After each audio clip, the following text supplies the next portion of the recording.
Bismillah, Assalamualaikum warahmatullahi wabarakatuh. Alhamdulillahirabbil alamin, arrahmanirrahim, maliki yaumiddin. Asyhadu an la ilaha illallah wa asyhadu anna Muhammadan abduhu wa rasuluh, wa ba'd. Ayuhat thalabah rahimani wa rahimakumullah. Alhamdulillah kita bisa berjumpa kembali ya dalam rangka thalabul ilmi. Insyaallah kita lanjutkan materi yang sebelumnya adalah beriman kepada qada dan qadar atau takdir. Ingat, ini salah satu rukun iman yang ke berapa coba? Ya, yang terakhir dari rukun iman. Kita sudah bahas tentang pengertian qada dan qadar itu apa. Sudah bahas ya pada pekan yang lalu. Kemudian kewajiban mengimani takdir seperti apa. Kemudian tingkatan iman kepada takdir juga sudah kita bahas ya. Nah, sekarang insyaallah kita lanjutkan memahami takdir dengan benar ya. Nah, karena banyak orang yang tidak memahami takdir dengan benar. Dia mengaku iman kepada takdir tapi tidak memahami dengan benar. Banyak sekali ya seperti itu.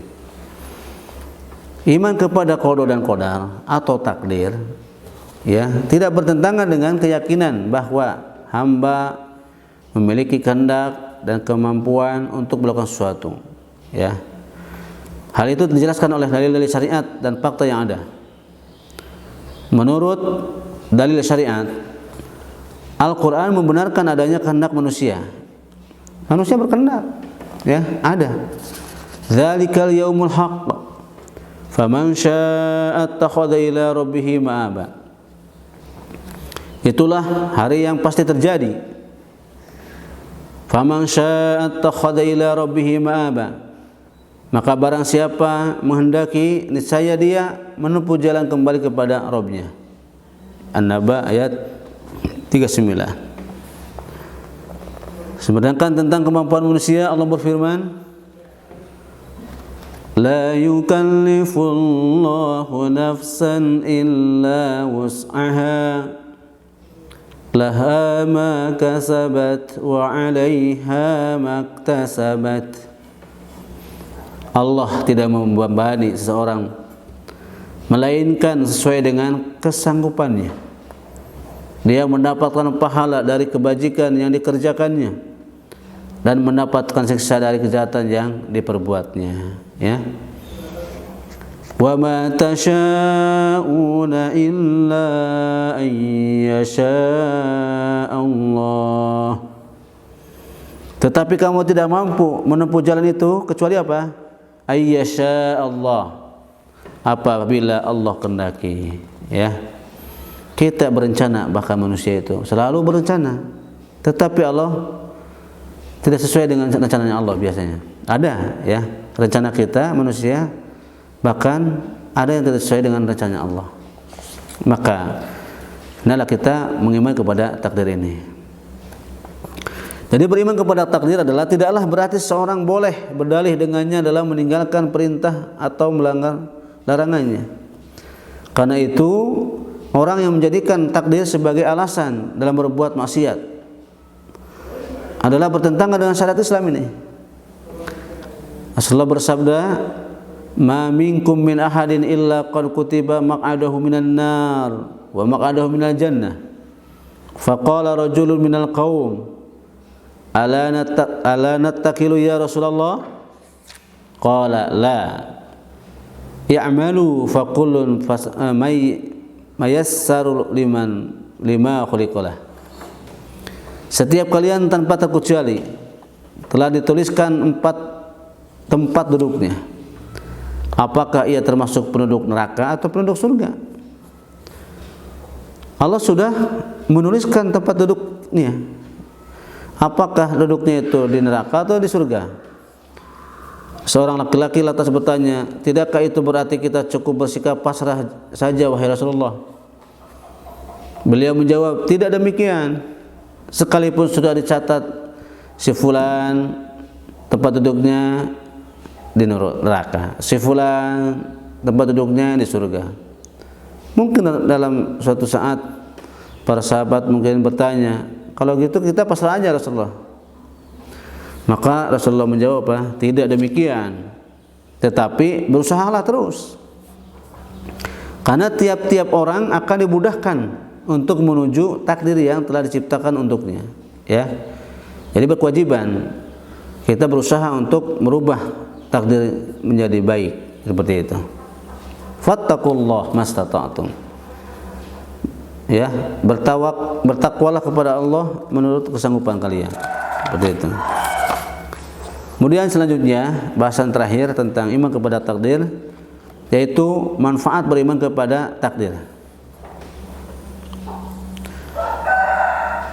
Apa manfaatnya beriman kepada takdir? Satu, menambah semangat dalam beramal dan berusaha untuk meraih keridhaan Allah Subhanahu wa taala.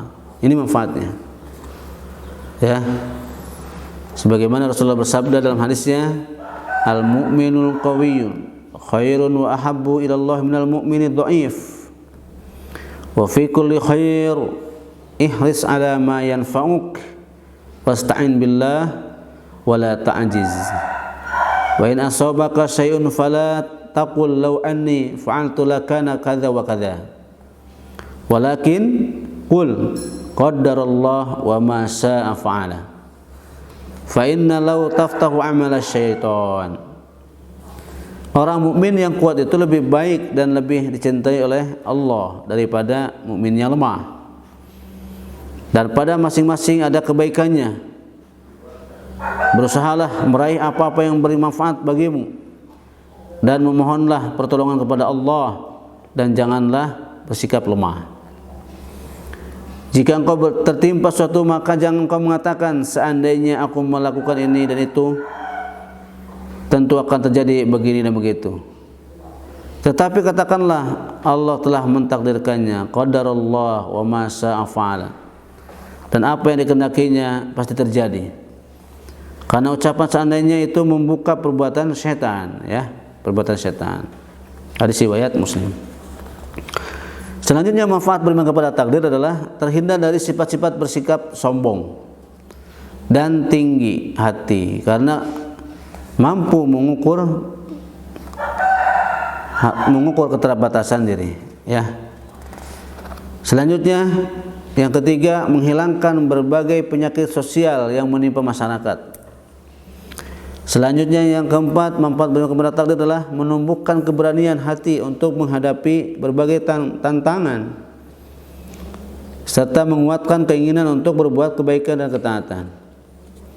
Yang kelima, mengokohkan berbagai hakikat iman dan dalam jiwanya. Yang keenam, menguatkan langkah dalam berdakwah, ya.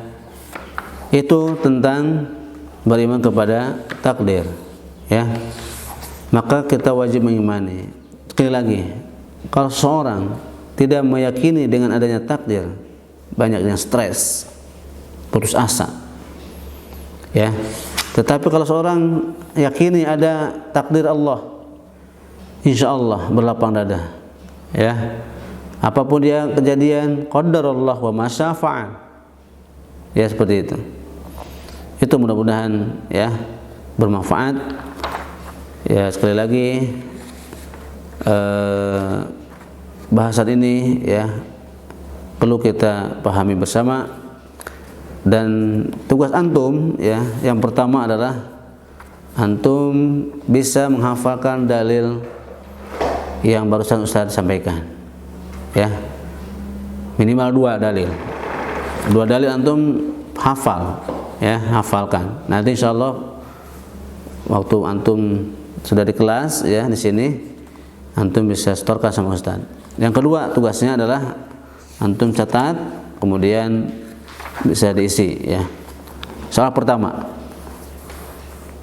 apakah yang dimaksud dengan beriman kepada takdir itu? Kemudian yang kedua, apakah takdir bisa diubah dengan kehendak manusia? Jelaskan. Kemudian yang selanjutnya, yang ketiga, di manakah takdir seluruh makhluk ditulis dan kapan ditulisnya? Kemudian selanjutnya, sebutkan 4 tingkatan iman kepada takdir menurut para ulama Ahlus Sunnah wal Jamaah. Yang terakhir, apa hikmah iman terhadap takdir Allah, ya. Itu saja, mudah-mudahan antum bisa mengerjakan, ya, dan nanti insyaallah bisa dikumpulkan waktu antum masuk, ya, tugas ini. Taib, sekian, wassallallahu ala nabiyyina Muhammad wa akhiru da'wana anil hamdulillahi rabbil alamin. Assalamualaikum warahmatullahi wabarakatuh.